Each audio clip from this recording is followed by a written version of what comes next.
आइए अब आगे देखते हैं। द्वितीय चरण की बात करें, प्रथम चरण के बाद स्वतंत्रता संघर्ष का द्वितीय चरण 1905 से लेके 1919 तक ये द्वितीय चरण के नाम से जाना जाता है। और द्वितीय चरण में अभी हमने देखा बंग भंग आंदोलन। बंग भंग आंदोलन के बाद अगला जो प्रमुख घटना होती है वो होती है मुस्लिम लीग की स्थापना। मुस्लिम लीग की स्थापना कब हुई? तो मुस्लिम लीग की स्थापना जो है वो 1906 में होती है। किसने किया मुस्लिम लीग की स्थापना? तो ढाका में सलीमुल्लाह खां और आगा खां ने किया। सलीमुल्लाह खां और आगा खां, इन दोनों ने मुस्लिम लीग की स्थापना की। कहाँ की? तो ढाका में, जो इस समय बांग्लादेश की राजधानी है ढाका में, वहीं पर मुस्लिम लीग की स्थापना की गई। ये द्वितीय चरण की एक प्रमुख घटना है। और यहाँ से पूछा जाएगा, एक क्वेश्चन जरूर पूछा जाएगा आपसे, तो ये जानते रहिएगा जब भी पूछा जाएगा मुस्लिम लीग की स्थापना की। अगर कभी कभी ऑप्शन में सलीमुल्लाह खां नहीं देता तो ऑप्शन में सलीमुल्लाह खां नहीं होगा तो आगा खां हो जाएंगे।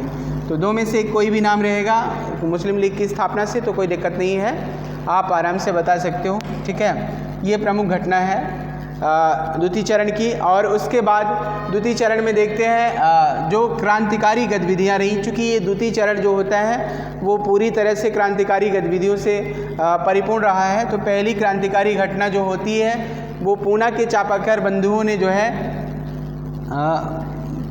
पहली घटना पूना में होती है। और पूछा जाता है कि किसने जो है पूना में इस घटना में, तो दो महाराष्ट्र के दो ब्राह्मण होते हैं जो दामोदर चापेकर और बालकृष्ण चापेकर। दामोदर चापेकर और बालकृष्ण चापेकर।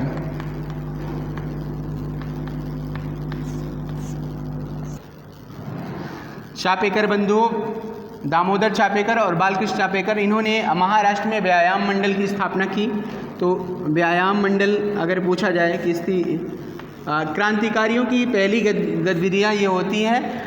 इसी समय हरिक जयंती से लौटते हुए जो है प्लेग आयुक्त, चूँकि इसी समय जब भारत में प्लेग आता है तो प्लेग आने के बाद मिस्टर रैंड ने जो है घरों में घुसकर लोगों की औरतों के साथ अमानवीय व्यवहार किया। इसी से जो है खिन्न होकर चापेकर बंधुओं ने जो है बालकृष्ण चापेकर और दामोदर चापेकर ने मिस्टर रैंड की हत्या कर दी। ठीक है, मिस्टर रैंड की इन्होंने हत्या कर दी। हीरक जयंती समारोह से ये लौट रहा था, उसी समय जो है ये महाराष्ट्र में पहली क्रांतिकारी घटना होती है। और इस क्रांतिकारी घटना को जो है बाल गंगाधर तिलक ने अपनी पत्रिका केसरी में इसकी तुलना जो है शिवाजी के अफजल खां की हत्या से इस घटना की तुलना की, जिसके कारण अंग्रेज नाराज हो जाते हैं और अंग्रेज़ों ने जो है बाल गंगाधर तिलक को जो है जेल में डाल दिया। तो पहली बार किसी क्रांतिकारी गतिविधियों के कारण जेल में जाने वाले जो है बाल गंगाधर तिलक जी होते हैं, अपनी पत्रिका केसरी के माध्यम से जो है इसकी उन्होंने आलोचना की थी और इसी के कारण इनको जेल में जाना पड़ा। तो क्रांतिकारियों में देखें तो ये पहली घटना होती है चापेकर बंधुओं की महाराष्ट्र में। और उसके बाद जो है इनको फांसी दे दी जाती है, तो दामोदर चापेकर बालकृष्ण को। और इसके बाद इस समय क्रांतिकारियों में जो प्रमुख होते हैं वो होते हैं लाल बाल पाल। ये तीन नाम बड़ा फेमस होता है, लाल बाल पाल। तो लाल से हो जाएगा लाला लाजपत राय, बाल से हो जाएगा बाल गंगाधर तिलक और पाल से हो जाएगा बिपिन चंद्र पाल। और इनके साथ एक और क्रांतिकारी होता है जिसका नाम होता है अरविंद घोष। अरविंद घोष ये क्रांतिकारी होते हैं, ये प्रमुख क्रांतिकारी होते हैं। बाल गंगाधर तिलक की बात करें तो 1856 में इनका जन्म होता है। बाल गंगाधर तिलक का 1856 में इनका जन्म हुआ है, जानते रहिएगा। और 1920 में इनकी मृत्यु हुई है, 1920 में मृत्यु और 1856 में इनका जन्म होता है बाल गंगाधर तिलक का। और बाल गंगाधर तिलक उग्र विचारधारा से प्रेरित थे। तो बाल गंगाधर ने क्रांतिकारी गतिविधियों का प्रारंभ इन्होंने ही किया। और ये कहा जाए कि 1907 के कांग्रेस अधिवेशन में जब ये भाग ले रहे थे तो इसी समय कांग्रेस गर्म और नरम दल में विभाजित हो जाता है।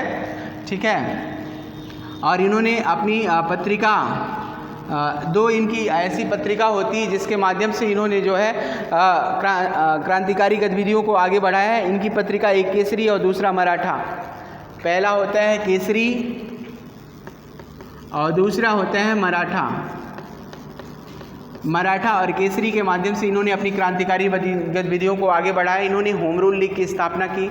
1916 में होम रूल लीग की स्थापना की, 1916, ठीक है। इससे पहले इन्होंने जो है गणपत महोत्सव और शिवाजी महोत्सव मनाने का 1893 में गणपत महोत्सव, 1893 में गणपति महोत्सव। आज भी हम देखते हैं कि जब गणेश भगवान की जो पूजा की जाती है, जगह जगह गणेश भगवान की जो मूर्तियां बैठाई जाती हैं, उसकी शुरुआत यहीं से होती है। इस गणेश महोत्सव की जो शुरुआत होती है ये 1893 से होती है और 1895 में इन्होंने शिवाजी महोत्सव मनाना प्रारंभ किया। शिवाजी महोत्सव और गणपत महोत्सव दोनों का श्रेय किसे दिया जाएगा? तो ये बाल गंगाधर तिलक को यही दिया जाता है। और उसके बाद तिलक जी ने जो है होम रूल लीग की स्थापना 1916 में की, अप्रैल 1916 में, याद रखिएगा, क्योंकि होम रूल लीग की स्थापना दो लोगों ने की है, एक तो बाल गंगाधर तिलक ने, दूसरी एनी बेसेंट ने किया है। तो बाल गंगाधर तिलक अप्रैल में किया है 1916 और एनी बेसेंट ने सितंबर 1916 में किया है। तो दोनों के टाइम में अंतर है। तो यहाँ से एक प्रश्न बनता है कि पहले किसने होम रूल लीग की स्थापना की? तो ऐसा अगर प्रश्न बनता है तो पहले किया था बाल गंगाधर तिलक ने होम रूल लीग की स्थापना, ठीक है। तो जब ऐसा प्रश्न पूछेगा तो आप बता सकते हैं कि बाल गंगाधर तिलक ने जो है पहले होम रूल लीग की स्थापना की थी। 1896-97 में इन्होंने महाराष्ट्र में कर न देने का आंदोलन चलाया था। तो ये भी एक प्रश्न बड़ा इंपॉर्टेंट है, ये भी पूछा जाता है किसने महाराष्ट्र में कर न देने का आंदोलन चलाया? तो बाल गंगाधर तिलक ने कर न देने का आंदोलन महाराष्ट्र में चलाया। कर न देने का आंदोलन किसने चलाया था, ये आपसे पूछा जाएगा तो आप बता सकते हो कि बाल गंगाधर तिलक ने ही कर न देने का आंदोलन महाराष्ट्र में चलाया था। धीरे धीरे ये महाराष्ट्र में लोकप्रिय हो गए बाल गंगाधर तिलक, और ये कभी आजीवन कांग्रेस के अध्यक्ष नहीं बने। और इनको जो है लोकमान्य तिलक के नाम से भी जाना जाता है। लोकमान्य, ये भी पूछा जा सकता है कि लोकमान्य के नाम से किसे जाना जाता है?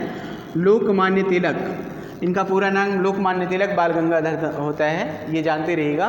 तो लोकमान्य तिलक के नाम से जाना जाता है। स्वराज मेरा जन्म सिद्ध अधिकार है और मैं इसे लेकर रहूँगा। 1916 के लखनऊ अधिवेशन में ही इन्होंने ये कहा था।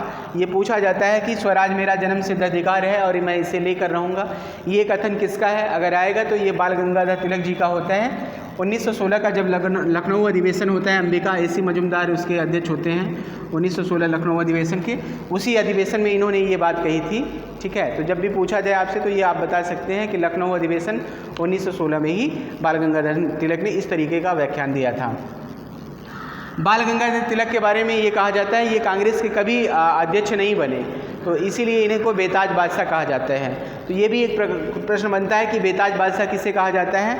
तो बाल गंगाधर तिलक को ही बेताज बादशाह के नाम से संबोधित किया जाता है, ठीक है। और जब इनको 1908 में तिलक जी को दूसरी बार जब जेल होती है, 4 वर्ष की जेल होती है 1908 में, तो जब ये जेल इनको 4 वर्ष की होती है तो उसी जेल के 6 वर्ष की जेल होती है। तो जब इनको 6 वर्ष की जेल होती है तो इसी दौरान इनको मांडले जेल में रखा गया, वर्मा मांडले जेल में इनको रखा जाता है। तो मांडले जेल में ही इन्होंने एक पुस्तक लिखी जिसका नाम होता है गीता रहस्य। तो ये भी पूछा जाता है कि गीता रहस्य नामक पुस्तक किसने लिखी थी? तो ऐसा पूछा जाता है तो बाल गंगाधर तिलक ने ही गीता रहस्य, याद रखिएगा, ये पूछा जाएगा तो आप बता सकते हो गीता रहस्य ये पुस्तक किसने लिखी थी? तो बाल गंगाधर तिलक ने मांडले जेल में इस पुस्तक को लिखा था।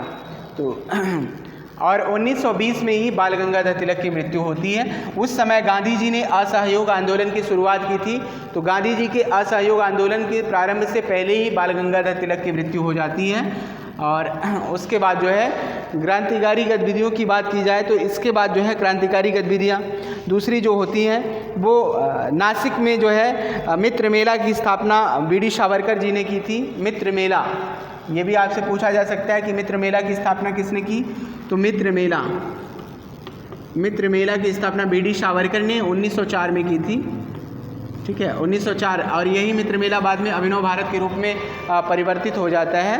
तो ये पूछा जाए कि मित्र मेला की स्थापना किसने की थी, तो आप बता सकते हैं कि मित्र मेला की स्थापना बी.डी. सावरकर महोदय ने की थी। और 1904 में यही अभिनव भारत के रूप में परिवर्तित हो जाता है। तो इसको नासिक में ये कहा जाता है अभिनव भारत की स्थापना कहाँ की गई थी, तो नासिक में। ये अंतर है, ये जानते रहिएगा। मुख्य अंतर यही, स्थान के बारे में पूछ सकता है। 1904 में ही मित्र मेला आगे चलकर किस रूप में परिवर्तित हो जाता है, तो अभिनव भारत। तो आपसे पूछा जा सकता है कि अभिनव भारत की स्थापना किसने की, अभिनव भारत। तो अभिनव भारत की स्थापना जो है बी.डी. सावरकर महोदय ने की थी, जिसने first war of Indian independence लिखा था। तो इन्होंने ही जो है अभिनव भारत की स्थापना की। ये भी एक प्रकार की क्रांतिकारी गतिविधियाँ होती हैं इससे। और उसके बाद आगे क्रांतिकारी गतिविधियों में देखा जाए तो आगे नासिक षड्यंत्र केस 1919 का नासिक षड्यंत्र होता है। 1919 में नासिक षड्यंत्र केस 1909 में नासिक षड्यंत्र केस होता है। नासिक षड्यंत्र केस इसमें जो होता है अनंत लक्ष्मण कानरे ने नासिक के जिला मजिस्ट्रेट जैक्सन की गोली मारकर हत्या कर दी थी। जिला मजिस्ट्रेट जैक्सन, इस नाम को जानते रहिएगा, जैक्सन। जिला मजिस्ट्रेट जैक्सन की अनंत लक्ष्मण कानरे ने गोली मारकर हत्या कर दी और इसको हम नासिक षड्यंत्र केस के नाम से जानते हैं। तो आपसे ये पूछा जाएगा कि नासिक षड्यंत्र की घटना कब घटी, तो 1909 में घटी थी। और इससे कौन संबंधित था, तो अनंत लक्ष्मण कानरे। बाद में अनंत लक्ष्मण कानरे को फांसी दे दी जाती है। तो ये